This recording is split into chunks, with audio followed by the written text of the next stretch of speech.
እናንተ እዚህ ስራ የለም ብላችሁ ስታማርሩ የሆኑ ሰዎች 4-5 ስራ በአንድ እየሰሩ ነው። እነዚህ ሰዎች ከእናንተ የሚለያቸው የተለየ እውቀት ወይም ችሎታ ኖሯቸው አይደለም። በአሁኑ ሰዓት ተፈላጊ የሆኑትን ስኪሎች ተምረው እነሱም ለተለያዩ ካምፓኒዎች በፍሪላንሲንግ ይሰራሉ። ይህን ቪዲዮ የምታዩት በሶስት ምክንያት ሊሆን ይችላል። የመጀመሪያው ፍሪላንሲንግ የሚለውን ነገር ስለማታውቁ ነው። ሁለተኛ እየሰራችሁት ያላችሁ ስራ አስጠልቷችኋል፣ የምታገኙት ገንዘብ የማይረባ ነው፣ አለቃችሁ ይጨቀጭቃችኋል እና ሌላ ስራ እየፈለጋችሁ ነው። ሶስተኛው ምክንያት አሁን ከምትሰሩ ስራ ተጨማሪ ገቢ ለማግኘት እየፈለጋችሁ። በየትኛው ምክንያት ነው በዚህ ቪዲዮ ስለ ፍሪላንሲንግ ኢንዱስትሪ እንዲቴል የማስረዳችሁ ይሆናል። በዚህ ቪዲዮ መጨረሻ ላይ የምታገኙትን ገንዘብ መጨመር ለምትፈልጉ ሰዎች ብቻ ስጦታ ይኖረኛል። በዚህ ቪዲዮ መጨረሻ ላይ የምነግራችሁ ዛሬ የምትሰራው ስራ፣ የምታገኘው ገቢ እና የምትኖርበት አኗኗር ከዚህ ከምትኖርበት ከተማ ወሰን አልፎ ከዓለም ማዕዘናት ጋር በቀጥታ የተገናኘ ነው። አሁንም በወር በመጨረሻ በሚገኝ የተወሰነ ደሞዝ ወይም ገንዘብ በየቀኑ በየትራፊክ ማነቆች በመመላለስ እና ገደብ ባለው ገቢ ከተወሰናችሁ እመኑን ተሸውዳችኋል። በሺዎች የሚቆጠሩ ኪሎሜትሮች ርቀት ላይ በአሜሪካ፣ በአውሮፓ፣ በእስያ ወይም በሌሎች ከተማ ውስጥ የሚገኙ ባለሀብቶች እና ትላልቅ ኩባንያዎች በኢትዮጵያ በቤት በኮምፒውተር ወይም በስልክ ፊት ተቀምጠው የሚሰራውን ስራ ዋጋ ከፍለው ሊቀጥሩ ዝግጁ ናቸው ብለህ ታምነኛለህ? እመነኝ ይሻላል።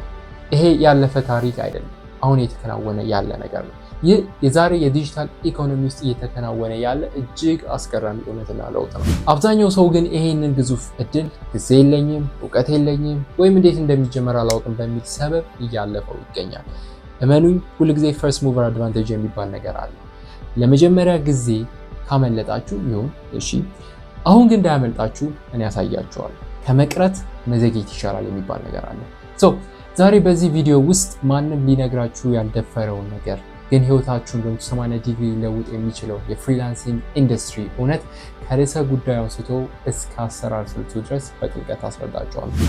ለማታውቁኝ ቃላው እንደሰን እባላለሁ። ወደ ዩቲዩብ እንደዚህ አይነት ጠቃሚ ቪዲዮዎችና መረጃዎችን ለማግኘት ከሆነ ብቻ ይህንን ቤተሰብ መቀላቀላችሁ እርግጠኛ ሁኑ። እንዲሁም ቻናሉን ሰፖርት ማድረጋችሁን አትርሱ። የመጀመሪያው ነገር የሚሆነው ፍሪላንሲንግ ምንድን ነው?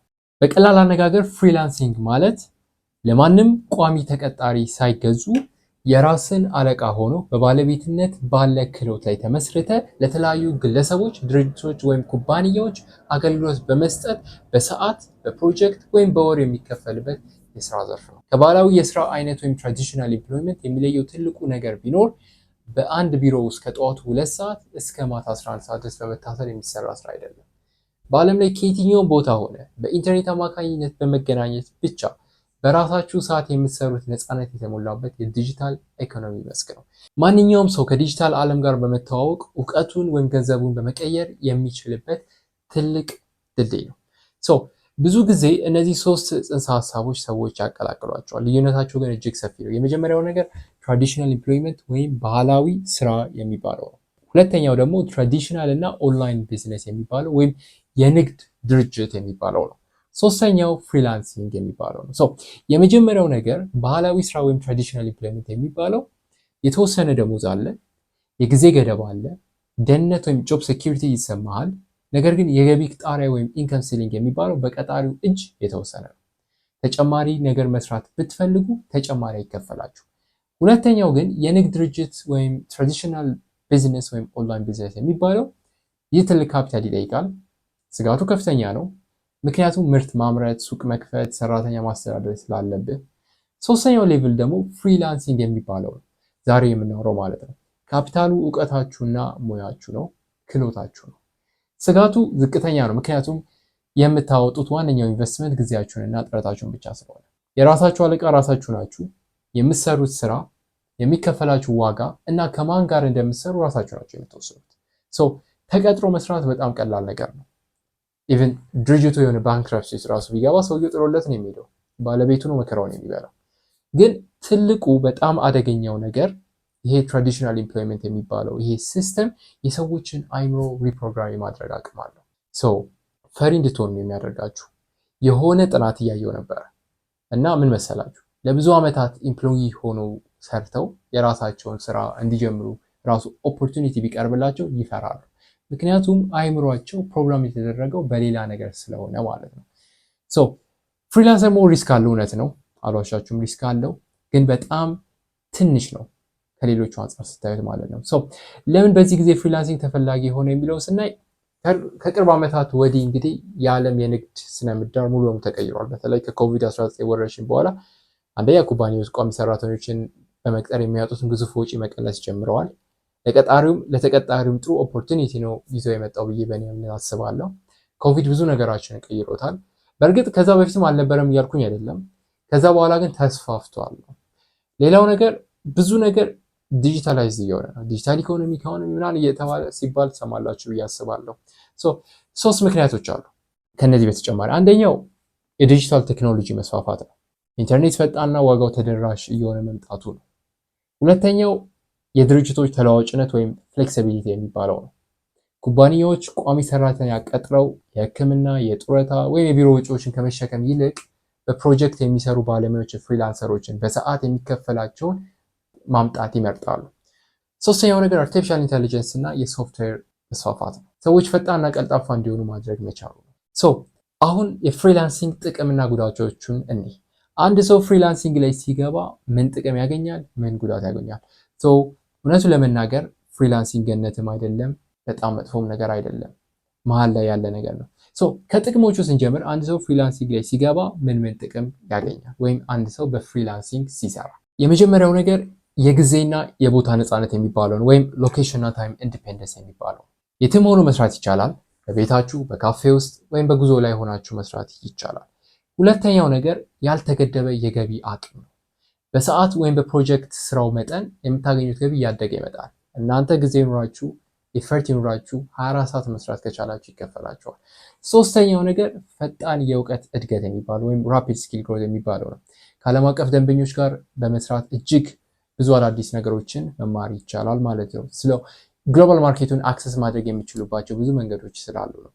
እዚህ ሆናችሁ ሌላ ሀገር ላይ መስራት እንዴት እንደምትችሉ አሳያችኋለሁ፣ ግን ይቻላል። ወደ ጉዳቱ ስንመጣ የመጀመሪያው ነገር የገበያ አለመረጋጋት ወይም ኢንካም ቮላቲሊቲ የሚባለው እታች ስትሆኑ ወይም በጀማሪ ደረጃ ስትሆኑ ከአንድ ስራ ወደ ሌላ ስራ ስትቀያይሩ የገበያ አለመረጋጋት ሊያጋጥማችሁ ይችላል። ሁለተኛው ብቸኝነት ወይም አይዞሌሽን የሚባለው ከቢሮ ማህበራዊ ህይወት ውጪ በቤት ውስጥ ብቻ መስራት መጥፎ ጎን አለው ወይም ሊኖረው ይችላል የሚባል ነገር አለ። ኢቭን እኔ ባላምንበትም። ወደ ዋናው ነጥብ ስንመጣ ፍሪላንሲንግን እንዴት መስራት እችላለሁ? ብዙ ሰው ማለት ነው ምን የኦንላይን ስራ አለ ምናምን ብሎ ነው የሚፈልገው። ግን ማወቅ ያለባችሁ ኦንላይን ስራ ማለት ልክ እንደ ትራዲሽናል ስራው ነው። ቁጭ ብላችሁ የምትሰሩት ነው፣ ላይክ እንደ ቢሮ ነው። ልዩነቱ ሎኬሽን እና ታይም ብቻ ነው። እንደውም አስከፊ ነገሩ ማለት ነው ከትራዲሽናሉ በላይ ስክሪን ላይ ነው አፈጣችሁ የምትሉት። 24 ሰዓት ሙሉ ስክሪን ላይ ነው የምታፈጡት። አንዳንድ ሰዎች በትርፍ ሰዓት ሰርተው ኮምፒውተር ላይ ጠቅጠቅ አድርገው የሚያገኙት ገንዘብ ያለ ይመስላቸዋል። ግን እውነቱን ለመናገር የመጀመሪያው ነገር መያዝ ያለባችሁ ስኪል ነው። የምትሸጡት ነገር ከሌለ በፍሪላንሲንግ ኢንዱስትሪው ላይ ኤግዚስት አታረጉ። እርሱት በቃ ቻው የላችሁ። በጣም ብዙ ዲማንደብል ስኪሎች አሉ። እኔ ጋር ከማውቃቸው ልንገራችሁ። ላይክ ግራፊክ ዲዛይን፣ ቪዲዮ ኤዲቲንግ፣ ኮፒራይቲንግ፣ ዲጂታል ማርኬቲንግ፣ ኮንቴንት ክሪኤሽን፣ ሶሻል ሚዲያ ማኔጅመንት፣ ፕሮግራሚንግ፣ ዌብ ዴቨሎፕመንት፣ ዩኤክስ ዲዛይን፣ ሌሎችም አሉ። ላይክ ቨርቹዋል አሲስታንስ፣ ፕሮምፕት ኢንጂነሪንግ፣ አውቶሜሽን፣ ትራንስክሪፕሽን፣ ትራንስሌሽን፣ ዳታ አናሊሲስ፣ ዳታ ኢንትሪ የሚባሉ በጣም ብዙ አሉ። እነዚህን ስኪል ማስተር ካደረጋችሁ በኋላ በሁለት አይነት መንገድ መስራት ትችላላችሁ። የመጀመሪያው እዚህ ሀገር ሆናችሁ ለሌላ ሀገር ክላይንት መስራት ትችላላችሁ። ሁለተኛው ለዚሁ ሀገር ክላይንት ወይም ኦዲየንስ መስራት ትችላላችሁ። የመጀመሪያው ስናየው ከዚህ ሀገር ሆናችሁ ለሌላ ሀገር ክላይንት መስራት የሚችሉበት ሁለት ታዋቂ ፕላትፎርሞች አሉ። አፕወርክ እና ፋይቨር ይባላሉ። እነዚህ በመጠቀም ፕሮፖዛል እየላካችሁ መስራት ትችላላችሁ። በእርግጥ በአሁኑ ሰዓት አፕወርክ በጣም ኮምፒቲቲቭ እየሆነ ነው። ቢግነር ፍሬንድሊ አይደለም። ምክንያቱም አት ዘ ሴም ታይም እናንተ እዚሁ ግሎባል ማርኬት ስለሆነ አክሰስ እያደረጋችሁ ያላችሁት ለአንድ ክላይንት ፕሮፖዛል ስልኩ ከተለያየ ዓለም ክፍል ሆኖ ፕሮፖዛል የሚልከዋሉ። ስፔሻሊ በደንብ አውትስታንዲንግ ፕሮፖዛል የማታቀርቡ ከሆነ የመጀመሪያ ስራችሁ ማግኘት ከባድ። እንደገና ብዙዎችም እንደሚሉት ኦልሞስት 1 ዓመት ምናምን ይፈጃል የመጀመሪያው ስራ አፕወርክ ላይ ለማግኘት። ግን ሌሎች ኦፕሽኖች አሉ። እነዚህን ኦፕሽኖች ምናልባት ሌላ ጊዜ እናወራባቸዋለን። ሁለተኛው ግን እዚህ ሀገር ሆናችሁ ለዚሁ ሀገር ክላይንት የምትሰሩበት። የመጀመሪያው ነገር ክላይንቱ ራሳችሁ ሃንት አድርጋችሁ ወይም ፈልጋችሁ ልታገኙ ትችላላችሁ። ይሄ የመጀመሪያው መንገድ ነው። ሁለተኛው ግን ፕላትፎርሞች አሉ። ለምሳሌ እንደ አፍሪወርክ የሚባል አለ። ብዙ ነገሮች እዚህ ላይ ማግኘት ትችላላችሁ። ሌላው ደግሞ ሊንክድን የሚባል አለ። እዚህ ላይ ማግኘት ትችላላችሁ።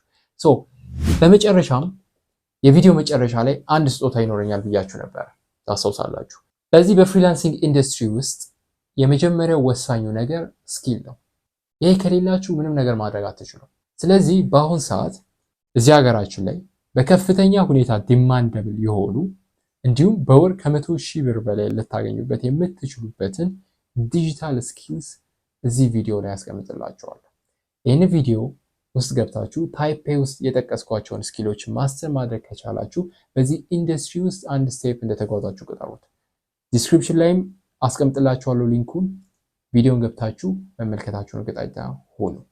ስለዚህ እንድታውቁት የሚፈልገው ነገር ፍሪላንሲንግ ገንዘብ ማግኛ መንገድ ብቻ አይደለም። የነፃነት ዓለም አቀፍ እውቀትን እና የራስን ዕድል በራስ የመወሰን አቅምን የሚሰጥ የዲጂታል መድረክ ነው። ይህን ቪዲዮ ጠቃሚ ሆኖ ካገኛችሁ ወይም ቤተሰብ መቀላቀላችሁ እርግጠኛ ሁኑ። ምክንያቱም ቀጣይ ብዙ ሀሳቦች ስለምናነሳ እንዳያመልጣችሁ ስለማልፈልግ ነው። ቀጣይ ቪዲዮ በሌላ ሀሳብ በሌላ ጊዜ እስከምንገናኝ ድረስ ቻው።